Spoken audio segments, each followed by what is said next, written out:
Alright, so, hold on a minute. So now we are taking a look at Happy Gilmore. We are going to be reviewing two of these films on here. Happy Gilmore, Billy Madison. Not that one, because I didn't grow up with it, though eventually I might do a review on this. But we're talking about Happy Gilmore today. And Happy Gilmore tells the story of Happy Gilmore. What a surprise. But, he wants to be a hockey player, but he keeps getting kicked out of... Every time he tries out, he never makes the team. And because of his anger, I think, he never knew his mom, but he lost his dad when he was really young, so he started living with his grandma. And as someone who's close with his grandmother, I can tell you the connection, But,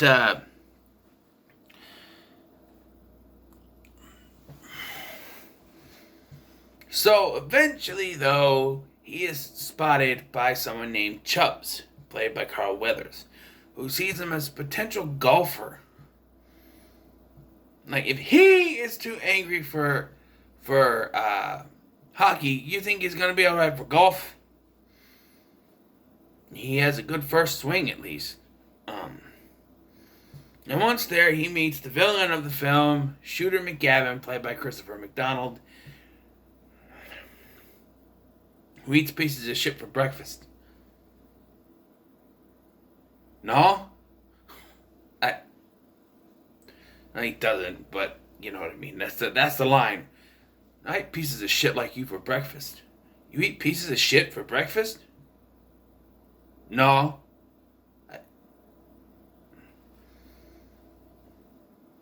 I want to say right now, I don't think I like this one as much as I do Billy Madison. That's the one we watched the most growing up was Billy Madison. But these two films, when I was... I want to say we watched them on TV a lot, and then when the double set came out, the DVD double set came out, my grandpa got one, my mom's first husband got one, so we had one in the house, we were watching them. And I actually had the Billy Madison copy for a while, till I lost the case, and then I lost the disc, and so now I have these, so I don't need it. Though I do wish they were two separate discs. As you can see, they're on the same disc, and then Chuck and Larry's on the other one. I do wish they were on separate discs, but... Anyway. Yes, so it's about Happy playing golf. And there's a love story in there with the character, I forgot her name. She's played by Julie Bowen. And let me tell you something. I don't watch Modern Family that much, but I've seen bits and pieces like before or after Raw. She doesn't look like she's aged much in 30 years. I'm just saying, secrets, My head is thinning and she still looks as gorgeous as she did back then. But, yeah, so...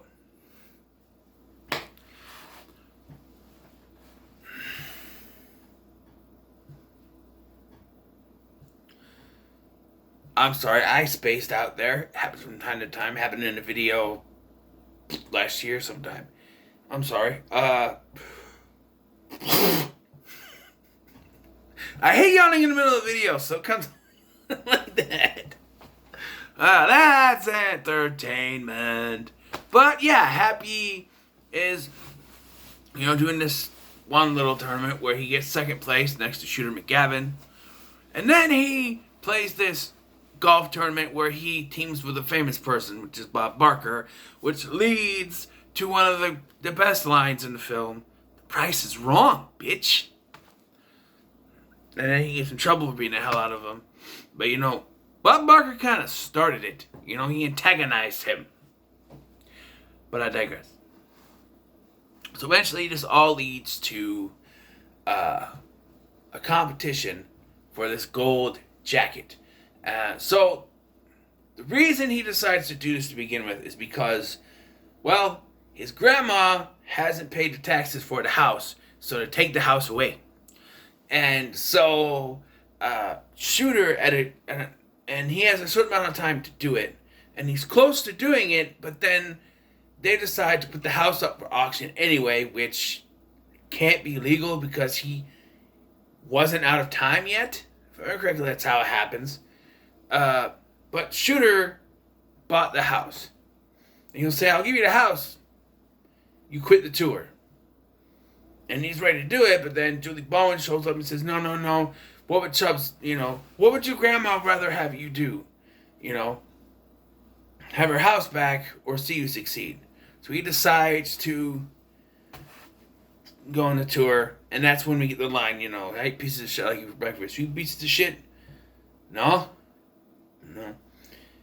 That one works. There's another line he does where it's like, yeah, I'll beat you on the field. And he goes, oh yeah? Well, Grizzly Adams had a beard. Grizzly Adams did have a beard.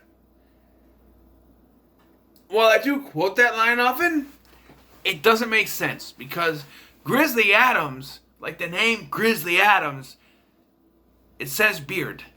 So why wouldn't he know? I mean, he's infamous for having a beard. Just knowing who Grizzly Adams is, it's a big fat guy with a beard. So that really doesn't make any sense. The whole pieces of shit for breakfast thing can work, but I don't know. One thing I don't like watching it through this time, so Chubbs is the one that signs him up, but then they have a big disagreement and he goes out on his own. And then he goes back to Chubbs to get help. Now we get the scene where he goes to the putt-putt and he plays. Now, that stupid ass clown thing that he does, where he keeps hitting the thing, it goes in and it spits back out. Then Happy goes off on it, breaks the nose, and then yells, "What? I can't do it!" No. You did it. The game is rigged. You did it. You hit it in. You did it. That line has never made any fucking sense to me. What? I can't do it. You did it. You did it. But it split it back out because it's rigged. Because that's how some things are. They set it up so you can't win it. It's rigged, but he thinks he can't do it. He did it. He went in the hole. And then he connects with Chubbs. And then they kill him off. So Chubbs' story is that he lost his hand when he was playing on the green because the alligator came up and bit it off. Well, during the tour, Happy found the alligator and he gave him the head. He, said, hey, here. And he gives him the head and he falls out the window and dies. Why did he have to die? Wouldn't it have been better if Chubbs was there watching him succeed? Why, if that was the case, then why didn't he train him earlier in the film, die, and then the whole rest of the film he's kind of dedicated to doing that, and then he could say the grandma thing, he said, oh, what would Chubbs do? And he would do it for Chubbs. It just doesn't make any sense how he's not in most of the film, then just to be killed off again. It doesn't make any sense to me. And then you have Shooter McGavin saying he's going to dedicate his victory. And he's like, no, I was going to do that. And he's like, nuh-uh, I called first. Happy should play for Chubbs, but Happy has the better connection. Shitter is just doing it. Shooter McGavin, that's his name. I'm pretty sure that's been done before, but Shooter McGavin. I'll say Shooter, because Shooter just should have shut the hell up, But yeah. So, of course, Happy wins, but it calls back to something that happened when he was with Chubbs. Chubbs tried to get him to do this course, and all these noises, how this thing's falling in front, and he couldn't do it. And so, throughout the film, at least a certain part, Shooter hires this guy, and it's another one that's infamous with this film. He hires this guy to distract Happy so he loses. He yells down, "Hey, Happy, you jackass!" It's funny, Can nobody else hear that? He's yelling out, "Jackass." People are seeing that it's messing Happy up. Nobody does anything about it. No one. No one's saying, hey, that's not fair if someone is messing with him. No. Nothing. There's nothing done. Even after he loses that thing because of it, he tries to say something happened and make up excuses or whatever. It's just like, no, it's not an excuse. Someone was messing him up. If he could hear it, other people could hear it. That never made any sense to me. Someone is audibly messing him up by yelling out, jackass. No one does anything. No one tries to investigate. There's nothing done about it. It just happens, and we move on to the next part of the film. It makes no sense. Well, that guy shows up in the climax of the film, and runs over Happy, which does fuck all for the rest of the film anyway. So why that's in there? It's in there because he crashes into this thing that falls down, and that sets up. He's gotta hit the special thing, and they set this up too because Shooter has to hit it off of Happy's former boss's foot. But that's another thing. Like, beginning of the film, he's shown that he's working in like different jobs, and he does this thing. Can you see it? Where he takes the thing and puts it between his legs, and he does the move chair. He does the thing with it. He has like a broom or something, and then he has like the gas thing, and he makes it shoot out. He has a nail gun, which fires the nail into the guy's head, but he's wearing a helmet. I think he would be dead. But that does lead to this guy shows up in support of Happy, in spite of what happened. We get the line where Shooter McGavin's like, the guy goes, I want Happy Gilmore to win. Oh, you're gonna have to get, oh my god! I love that part. But like, yeah, and he had to hit it off that guy's foot. And so he's like, no, I didn't hit it off Frankenstein's foot. He has to do it. I'm afraid those are the rules. Which, Dennis Dugan directed this film. And he has the cameo as the head of the golfing place. Happy does it. Bing, bing, bing, bing, bing, bing. People looking. And it goes in the hole. One shot. I did think that one shot was incredibly stupid. It's where it hits it. It goes over the hole. Comes back around. It goes down. And I'm like, that doesn't make any sense even in the real world. Even in the movie world, it wouldn't make any sense. But, yeah. And he wins. But then Shooter takes his jacket. That... Again, fuck all, because he gets beaten up off screen. We should have seen that happen. We should have seen Shooter get the crap beaten out of him. We deserved to see that. We didn't. Happy should have whacked him in the face with that gold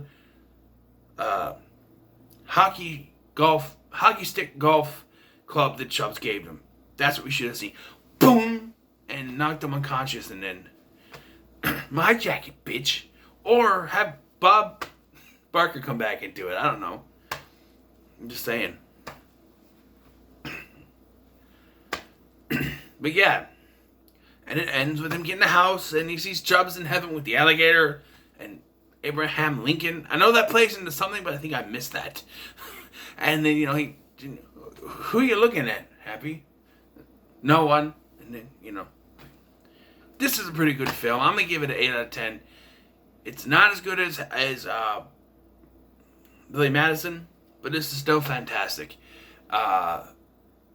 One of Adam Sandler's better films, to be sure. So what are your thoughts on Happy Gilmore? Let me know in the comments below. Make sure to like, share, and subscribe. Thank you for watching. I've been Scotty. See you in the next one.